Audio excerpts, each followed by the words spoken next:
This is question 9 from exercise 14a, and we can see that with y equals 4 over the sine of pi on x all squared, sorry, pi x all squared, we've got quite a few bits to this particular function.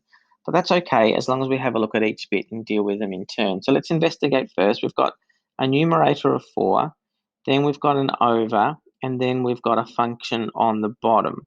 It's a fairly straightforward function, even though it's got parts to it. There's sine, and the argument for the sine function is pi x, which we can deal with, and then the whole thing is being squared. Just remember that notation. Sine squared means sine of pi x all squared. And there are two ways we can solve this problem.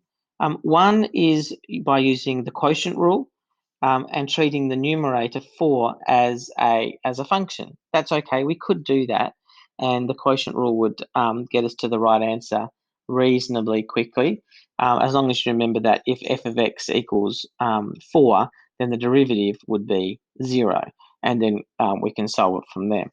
But instead, I think I might take you on a slightly different journey, and that is just remind you that if I have a denominator and this is raised to the power of 2, then I can float this up to the top to the numerator by changing the sign of the power.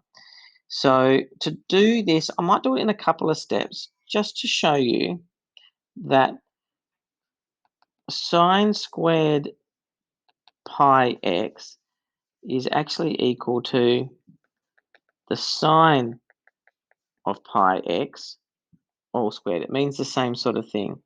So if I take this and just rewrite it like that,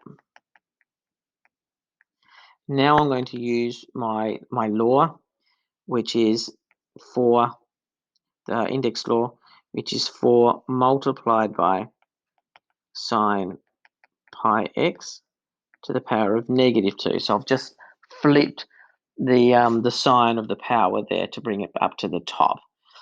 Again, once we've done this particular problem, it wouldn't hurt for you to solve this problem by using the quotient formula instead. But we'll go with this way. Now, much like question 5, which I did earlier, this is another function within a function within a function kind of process here. The very, very inside function is pi x, and that's inside this function here, which is sine, and that's inside this function here, which is to the power of -2. So there are actually 3 parts to this. So we need to take it in turn, and we need to build it up a little bit. So again, if you can do it in your head or something like that, what we have here in our thought bubble is, well, if I've got a function like f of x equals pi x, then we know the derivative would be pi. So that's okay. That's one thought. And then if we build that up a little bit more, we could see that therefore the sine of pi x, if that's what f of x is equal to, then the derivative is going to be the derivative of the inside function, which is pi. We got that from up here. And then the derivative of sine, which is cosine, with respect to the inside function. So it'd be pi cos pi x. And then we've got the power of -2. So let's now bring it through to here. So we're going to have equals 4 multiplied by pi cos pi x. That's the inside of the power of -2. Pi cos pi x. And then we need to find the derivative of the bit in square brackets to the power of -2 with respect to the bit inside the square brackets. So that means we're going to bring down the -2, and this bit remains the same. And we're going to subtract 1 from -2 to make it to the power of -3. And that is dy by dx.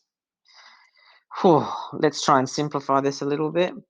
We've got 4 times -2 is -8, and we've got -8 pi, and then we've got cos pi x, and then we've got sine, and I'm going to bring that -3 in now, so it's a bit more usual notation, like so, sine pi x to the power of -3, and then I'm just going to sync that -3 to make it positive. So I've got -8 pi cos pi x all over sine cubed pi x.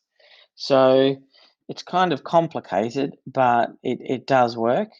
And I know you can't see this on your screen, but if we have a look at the answer in the back of the book, we will see that what I've got there is in fact reflected in the answer, which is a bit of a bonus. And that's it. That's how you solve it. Now, I did make that a little bit too small, so let me just zoom that up a little bit so that you can see it in all its glory there. So again, start off with a function. We note that it's a function within a function within a function. So I work from the inside out. So I work out the derivative of the inside bit, which would be pi, fed that into the next biggest bit, which is the derivative of sine is cos, so that means it's built up to pi cos pi x. And then I put that to the front of the derivative, and then work out the derivative of the whole thing here. So hopefully that makes enough sense. And if you've got any questions or if that's not clear enough, just let me know, and we can go through it a bit further.